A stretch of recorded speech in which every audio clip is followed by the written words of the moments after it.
നമസ്കാരം. മലയാളി വാർത്ത ഇൻസൈഡിലേക്ക് സ്വാഗതം. 12 ദിവസങ്ങൾ നീണ്ടുനിന്ന ഇസ്രായേൽ ഇറാൻ യുദ്ധത്തിൻ്റെ ആദ്യ ദിവസം തന്നെ ഇസ്രായേൽ എയർഫോഴ്സ് ഇറാൻ വ്യോമമേഖല കീഴടക്കിയിരുന്നു. ഇസ്രായേലിൽ നിന്ന് ടെഹ്റാൻ വരെ ഒരു വ്യോമ ഇടനാഴിതങ്ങൾ സൃഷ്ടിച്ചെടുത്തുവെന്ന് ഇസ്രായേൽ പ്രഖ്യാപിച്ചു. ഇസ്രായേലിൽ നിന്ന് 1800 കിലോമീറ്ററുകൾക്കകലെ പ്രിസിഷൻ അറ്റാക്കുകൾ നടത്തുന്നതിൽ കൃത്യമായി ഇസ്രായേൽ പോർവിമാനങ്ങൾ വിജയിച്ചു. തുടക്കം മുതൽ ആകാശത്ത് കരുത്ത് നിലനിർത്തുന്ന ഇസ്രായേലിൻ്റെ പോർവിമാനങ്ങൾ ഇസ്രായേൽ എങ്ങനെ ആകാശത്ത് ഇത്തരമൊരു അത്ഭുതം സൃഷ്ടിക്കുന്നു? ഇതുതന്നെയാണ് ലോകം ഉറ്റുനോക്കുന്നത്. ആകാശത്ത് തങ്ങളെ സംരക്ഷിക്കുന്ന ഒരു ശക്തിയുണ്ട് എന്ന് ഇസ്രായേൽ വിശ്വസിക്കുന്നു. അതിനവർക്ക് ഒരു കാരണവുമുണ്ട്. 1948 ഇസ്രായേൽ എന്ന കുഞ്ഞൻ രാജ്യം പിറന്നു വീണ അന്നു മുതൽ അവർ കരുത്തായി കാണുന്ന അവരുടെ വ്യോമസേന. ഇസ്രായേൽ വ്യോമസേനയുടെ ചരിത്രം ആരംഭിക്കുന്നത് 1948 മെയ് മാസം. 1948 മെയ് 14 ഇസ്രായേൽ എന്ന കുഞ്ഞൻ രാജ്യത്തിൻ്റെ സ്വാതന്ത്ര്യ പ്രഖ്യാപനം. തൊട്ടടുത്ത ദിവസം മെയ് 15 5 അറബ് രാജ്യങ്ങൾ ഇസ്രായേലിനെതിരെ യുദ്ധം പ്രഖ്യാപിക്കുന്നു. ഇസ്രായേൽ എന്ന രാജ്യത്തെ ഭൂമുഖത്ത് നിന്ന് തുടച്ചു നീക്കുമെന്നായിരുന്നു അന്ന് അറബ് രാജ്യങ്ങളുടെ പ്രഖ്യാപനം.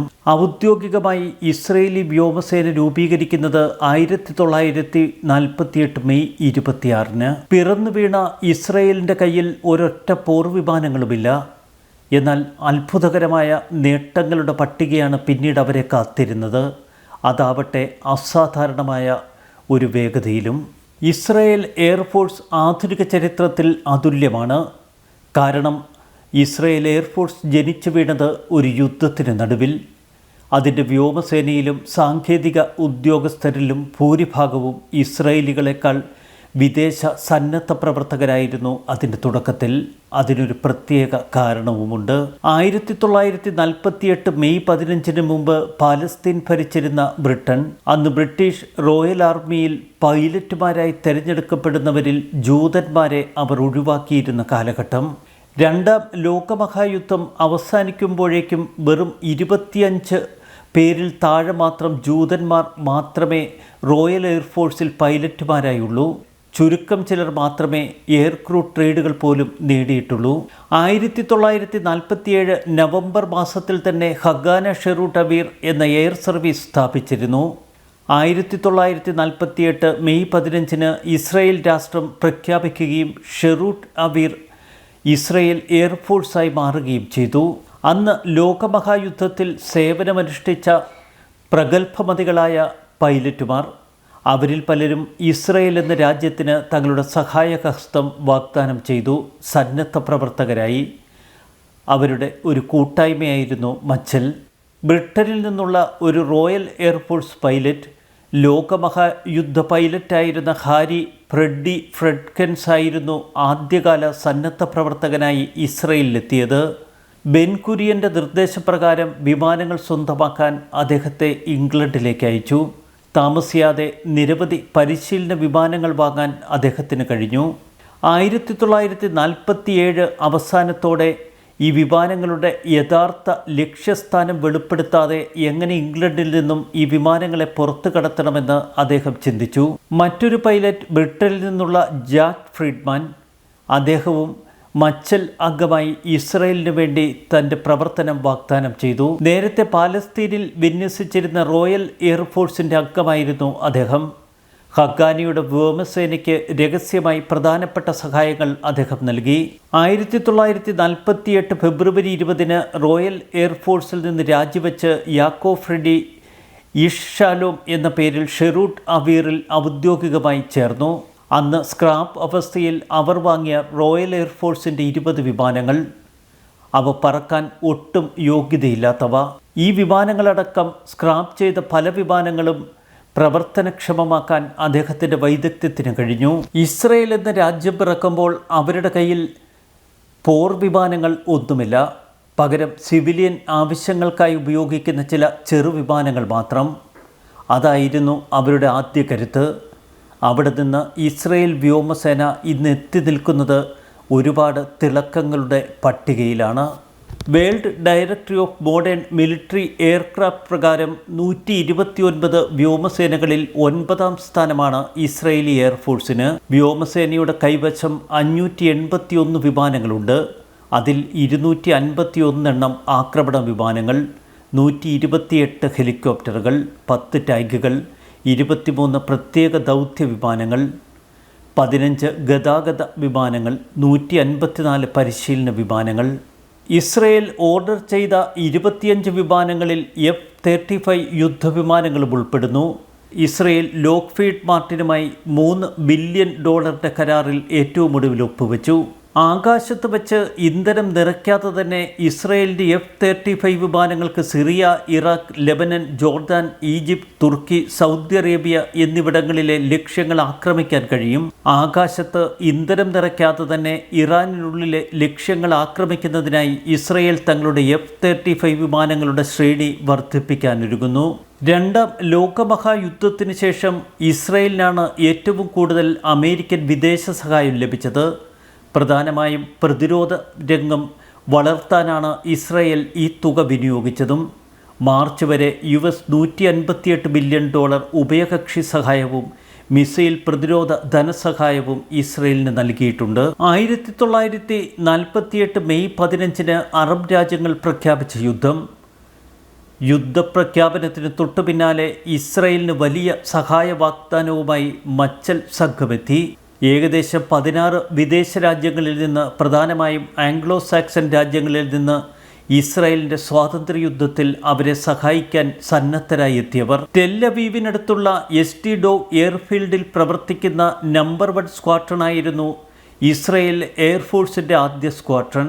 യുദ്ധം ആരംഭിക്കുമ്പോൾ പ്രധാനമായും റോയൽ ഈജിപ്ഷ്യൻ വ്യോമസേനയുടെ വ്യോമാക്രമണങ്ങളിൽ നിന്ന് സ്വയം പ്രതിരോധിക്കാൻ ഇസ്രയേലിൻ്റെ പക്കൽ യുദ്ധവിമാനങ്ങളോ ഫലപ്രദമായ വിമാന വിരുദ്ധായുധങ്ങളോ ഒന്നുമില്ല. യുദ്ധം ആരംഭിച്ച തൊട്ടടുത്ത ദിവസം തന്നെ ഇസ്രയേലിലെ റീഡിംഗ് പവർ സ്റ്റേഷൻ, എസ്റ്റിഡോ എയർഫീൽഡ്, സെൻട്രൽ ബസ് സ്റ്റേഷൻ മുതലായവ ലക്ഷ്യമിട്ട് ഈജിപ്ഷ്യൻ സേന കടന്നുവരുന്നു. അത്യന്തം അപകടകരമായ ആക്രമണം നടത്തിക്കൊണ്ട് മുന്നോട്ട് കുതിച്ച ഈജിപ്ഷ്യൻ സ്പിറ്റ്ഫയറിന് ബ്രിട്ടീഷ് മച്ചാൽ നിക്കായ സാം റോസ് കൈകാര്യം ചെയ്ത 20 mm മെഷീൻ ഗണ്ണിൽ നിന്നുള്ള ഒരു വെടിയേറ്റു. ഇതോടെ ആ സ്പിറ്റ്ഫയർ വിമാനം ഹെർസ്ലിയയിലെ കടൽ തീരത്തേക്ക് തകർന്നു വീണു. പൈലറ്റ് വരെ തകർന്നു നിൽക്കുന്നു. അയാളെ യുദ്ധ തടവുകാരനായി ഇസ്രയേൽ പിടിച്ചു. തകർന്ന അദ്ദേഹത്തിൻ്റെ വിമാനത്തിൻ്റെ ഭാഗങ്ങൾ പിന്നീട് ഇസ്രയേൽ എയർഫോഴ്സ് തങ്ങളുടെ ആദ്യ സ്പിറ്റ്ഫയർ നിർമ്മിക്കാൻ ഉപയോഗിച്ചു. ദിവസങ്ങൾക്കുള്ളിൽ ആദ്യ സ്പിറ്റ്ഫയർ വിമാനം ഇസ്രയേൽ അതിൽ നിന്ന് നിർമ്മിച്ചെടുത്തു. ബ്രിട്ടീഷ് സേന പലസ്തീനിൽ നിന്നൊഴിഞ്ഞപ്പോൾ റോയൽ എയർഫോഴ്സ് ഉപേക്ഷിച്ച മാലിന്യക്കൂമ്പാരം. ഈ മാലിന്യക്കൂമ്പാരത്തിൽ നിന്ന് ചില വിമാനഭാഗങ്ങൾ ഇസ്രയേലിലെ വിദഗ്ധർ കണ്ടെടുത്തു. അവർ ആ ഭാഗങ്ങൾ കൂട്ടിച്ചേർത്ത് ചില വിമാനങ്ങൾക്ക് രൂപം നൽകി. ആ വിമാനങ്ങൾ ആകാശത്തേക്ക് പറന്നുയർന്നു. ചുരുക്കത്തിൽ 2-3 വിമാനങ്ങൾ അങ്ങനെ ഇസ്രയേൽ എയർഫോഴ്സിൻ്റെ പക്കലെത്തി. ഈജിപ്ത് തുടങ്ങിയ രാജ്യങ്ങളുടെ പക്കൽ അതിശക്തമായ വ്യോമസേന. ഈ പോർവിമാനങ്ങൾ ഇസ്രയേൽ എന്ന കുഞ്ഞൻ രാജ്യത്തിലേക്ക് തുളച്ചു കയറി കനത്ത ആക്രമണത്തിനൊരുങ്ങുന്നു. ഇതോടെ 1-ാം നമ്പർ സ്ക്വാഡ്രൺ ഉണർന്നു. അവരിത രാജ്യത്തെ സിവിൽ വിമാനങ്ങളായ Austers, Piper Cubs, Fairchilds, Bonanzas, Dragon Rapide എന്നീ വിമാനങ്ങളെ ബോംബർമാരായി ഉപയോഗിച്ചു. ബോംബ് ചക്കറുകൾ എന്നാണ് ഈ വിമാനങ്ങൾ പിന്നീട് അറിയപ്പെട്ടത്. പൈലറ്റുമാർ ബോംബുകളെടുത്ത് തങ്ങളുടെ മടിയിൽ വെച്ചു. ലക്ഷ്യത്തിലെത്തുമ്പോൾ സുരക്ഷാ പിന്നുകൾ ഊരി അവർ ബോംബുകൾ ലക്ഷ്യസ്ഥാനത്തേക്ക് എറിഞ്ഞുകൊണ്ടിരുന്നു. ഇതായിരുന്നു ഇസ്രയേൽ വ്യോമസേനയുടെ തുടക്കം. പിന്നീട് യുദ്ധത്തിനായി പോർജെറ്റുകൾ വാങ്ങാനുള്ള തീരുമാനം അവർ ഔദ്യോഗികമായി എടുത്തു.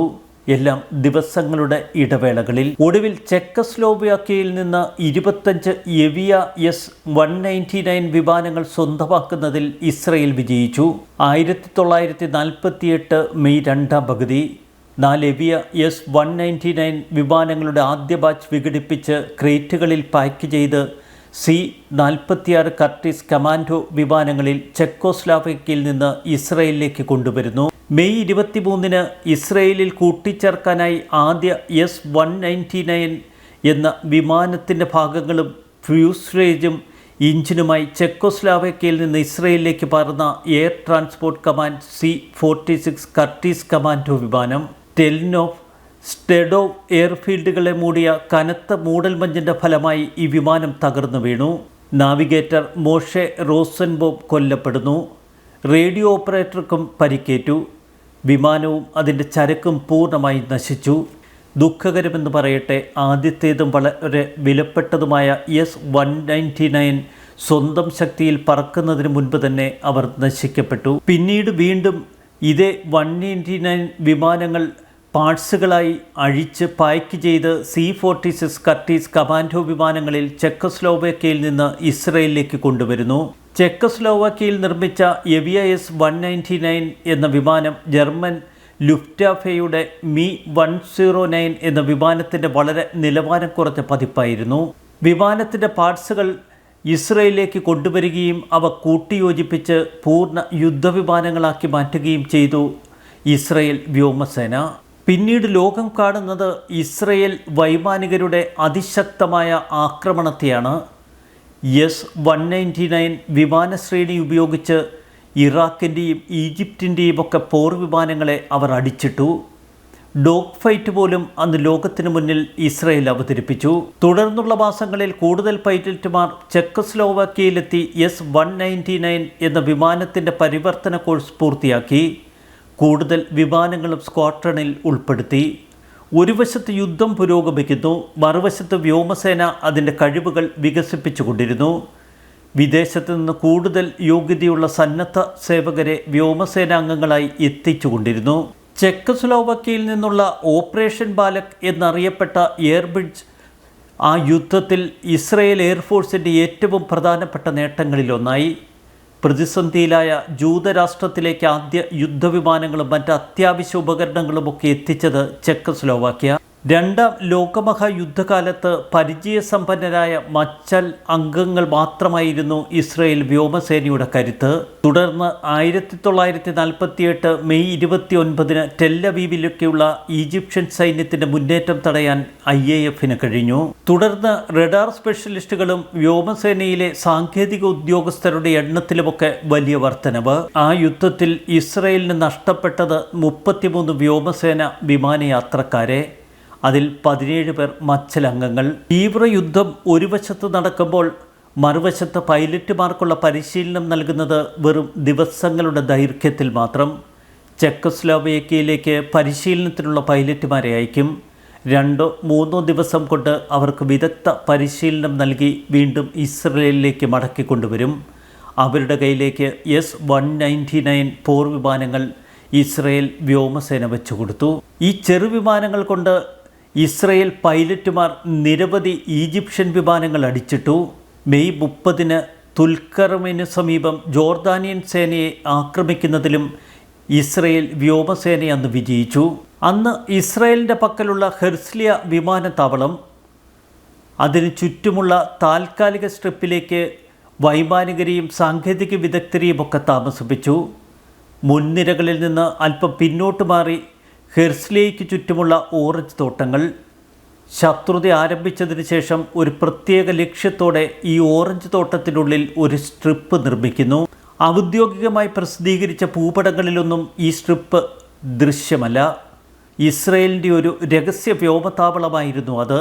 ചുറ്റും ഓറഞ്ച് മരങ്ങൾ കൊണ്ട് മൂടപ്പെട്ട് സുരക്ഷിതമായി നിന്നു. ജൂൺ 3 തീയതി എത്തിയതോടെ എവിയ D-112 ഉപയോഗിച്ച് ഇസ്രയേൽ വ്യോമസേന ആദ്യ വ്യോമ വിജയങ്ങൾ നേടിത്തുടങ്ങി. ടെല്ലവീവിൽ ബോംബ് വെച്ച 2 ഈജിപ്ഷ്യൻ വ്യോമസേനാ വിമാനങ്ങളെ അവർ വെടിവെച്ചിട്ടു. യുദ്ധം പുരോഗമിക്കുമ്പോൾ ബോയിങ് B-17 വിമാനങ്ങൾ, ബ്രിസ്റ്റൽ ബ്യൂഫൈറ്റേഴ്സ്, മറ്റ് ചെറുവിമാനങ്ങൾ എന്നിവയൊക്കെ ഇസ്രയേലിൻ്റെ വൈമാനികർ ഉപയോഗപ്പെടുത്തി. ജൂൺ 3 തീയതി മോദി അലോൺ ടെല്ലവീവിന് മുകളിലൂടെ ഒരു സന്ധ്യാ പെട്രോളിങ്ങിലായിരുന്നു. നഗരത്തിലേക്കടുക്കുന്ന 4 ഈജിപ്ഷ്യൻ വിമാനങ്ങളുടെ ഒരു നിര അദ്ദേഹം കണ്ടു. 2 സ്പിറ്റ്ഫയർ വിമാനങ്ങൾ, 2 ഡെക്കോട്ട C-47 വിമാനങ്ങൾ. തങ്ങൾക്ക് നേരെ 2 ബോംബർ വിമാനങ്ങൾ അടുത്തു വരുന്നത് ടെല്ലവീവിലെ പൗരന്മാർക്ക് ദൃശ്യമായി. അവർ ഭയപ്പെട്ടുപോയി. എന്നാൽ തൊട്ടു പിന്നാലെ ഈ യുദ്ധവിമാനങ്ങളെ ആക്രമിക്കാനായി മോദി അലോൺ പാഞ്ഞടുത്തുകൊണ്ടിരുന്നു. ഒടുവിൽ മോദി അലോൺ 2 പാസുകൾക്ക് ശേഷം 2 ബോംബർ വിമാനങ്ങൾക്ക് നേരെ വെടിയുതിർത്തു. ഇതോടെ ടെല്ലവീവിലേക്ക് ബോംബർ വിമാനങ്ങൾ തലകുത്തി വീഴാൻ തുടങ്ങുന്നു. ഒരു ബോംബർ ബാറ്റ്യാമിന് തെക്ക് മൺകൂലകളിൽ ഇടിച്ചു. രണ്ടാമത്തെ ബോംബർ ടെൽനോഫ് എയർഫീൽഡിന് തൊട്ട് തെക്ക് തകർന്നു വീണു. ടെല്ലവീവിലെ ജനങ്ങൾ ആഹ്ലാദഭരിതരായി. തങ്ങൾക്കൊരു യഥാർത്ഥ വ്യോമസേനയുണ്ട് എന്ന് ഇസ്രയേലിലെ ജൂതന്മാർ തിരിച്ചറിഞ്ഞ നിമിഷം. സ്പിറ്റ്ഫയർ പിന്നീട് ടെല്ലവീവ് നഗരത്തെ പലപ്പോഴും ശല്യപ്പെടുത്തിയെങ്കിലും ഈജിപ്ഷ്യൻ ബോംബർമാർ പിന്നീട് ഒരിക്കലും ടെല്ലവീവിനെ ആക്രമിക്കാൻ ധൈര്യപ്പെട്ടില്ല. ഒന്നുമില്ലായ്മയിൽ നിന്ന് വളർന്നു വന്ന ഇസ്രയേൽ എയർഫോഴ്സിൻ്റെ ചരിത്രമാണിത്. 1948 തുടങ്ങിയ യുദ്ധത്തിൽ ഇസ്രയേൽ വിജയിക്കുന്നു. അന്ന് ശത്രുപക്ഷത്ത് നിന്ന 5 അറബ് രാജ്യങ്ങളെയും അവർ പരാജയപ്പെടുത്തി. പിന്നീട് 1967 ജൂൺ 5 രാവിലെ നടന്ന 6 ദിന യുദ്ധത്തിൻ്റെ തുടക്കം. ആദ്യ ദിവസം ആദ്യ 3 മണിക്കൂറുകൾക്കുള്ളിൽ ഇസ്രയേൽ വ്യോമസേന ഓപ്പറേഷൻ ഫോക്കസ് നടത്തി. എതിർ അറബ് വ്യോമസേനയെ പൂർണ്ണമായി തളർത്തി. ഒരു അപ്രതീക്ഷിത ആക്രമണത്തിൽ എതിരാളികളുടെ പോർവിമാനങ്ങൾ നിലത്തു നിൽക്കുമ്പോൾ തന്നെ ഇസ്രയേൽ വ്യോമസേന ആക്രമിച്ചു കയറി അവയെ തകർത്തെറിഞ്ഞു. ഈജിപ്ഷ്യൻ വ്യോമസേനയുടെ ഭൂരിഭാഗം വിമാനങ്ങളും നശിപ്പിക്കപ്പെട്ടു. 6 ദിന യുദ്ധം അവസാനിപ്പിച്ചതിനു ശേഷം ഇസ്രയേൽ തങ്ങളുടെ ഭൂവിസ്തൃതി വൻതോതിൽ വർദ്ധിപ്പിച്ചു. വ്യോമസേനയുടെ കരുത്ത് തന്നെയാണ് 6 ദിന യുദ്ധത്തിൽ കണ്ടത്.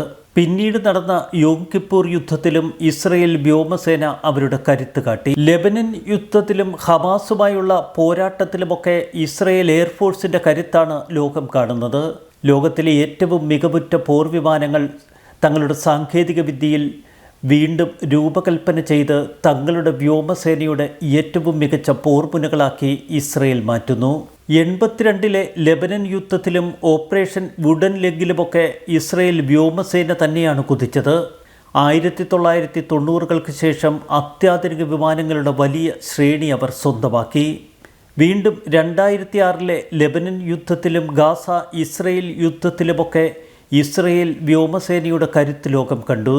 ഒന്നുമില്ലായ്മയിൽ നിന്ന് തുടങ്ങിയ ഇസ്രയേൽ വ്യോമസേന ഇന്ന് കുതിക്കുന്നത് അപാരതയുടെ ആകാശത്തിലേക്കാണ്. അവിടെ വ്യോമമേഖലകൾ കീഴടക്കാൻ ഒരു ശക്തൻ അവർക്ക് കാവൽ നിൽക്കുന്നുവെന്ന് അവർ വിശ്വസിക്കുന്നു.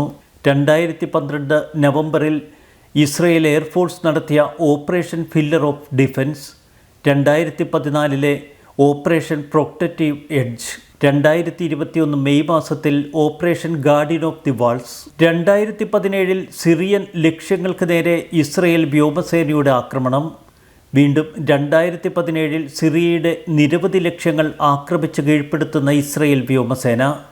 ലോകത്തിൻ്റെ ഏത് കോണിലേക്ക് വേണമെങ്കിലും പറന്നു ചെന്ന് ശത്രുവിനെ നിലംപരിശാക്കി തിരിച്ചു വരാനുള്ള കരുത്ത് അത് ഇസ്രയേൽ വ്യോമസേനയ്ക്കുണ്ട്. 2018 ഫെബ്രുവരി 10 ഇസ്രയേലിലേക്ക് പ്രവേശിച്ച ഒരു ഇറാനിയൻ ഡ്രോണിനെ ഒരു ഇസ്രയേലി AH-64 വെടിവെച്ച് വീഴ്ത്തി. എത്രയെത്ര വ്യോമാക്രമണങ്ങൾ! ശത്രുവിൻ്റെ മടയിലേക്ക് ഇരിച്ചു ചെല്ലുന്ന ഇസ്രയേൽ കരുത്ത്. യമനിലെ ഹൂതികളുടെ കേന്ദ്രങ്ങൾ ലക്ഷ്യമാക്കി ഇസ്രയേൽ പോർജെറ്റുകൾ കുതിക്കുന്ന കാഴ്ച എത്രയോ വട്ടം നമ്മൾ കണ്ടു. അവരുടെ ആകാശത്തെത്തി ബോംബുകൾ വർഷിച്ച് മടങ്ങി വരാനുള്ള കരുത്ത് അതുതന്നെയാണ് ഇറാൻ യുദ്ധത്തിലും ഇസ്രയേലിന് കരുത്തായത്, അവരുടെ വ്യോമസേന. ന്യൂസ് ഡെസ്ക് മലയാളി വാർത്ത ഇൻസൈഡ്.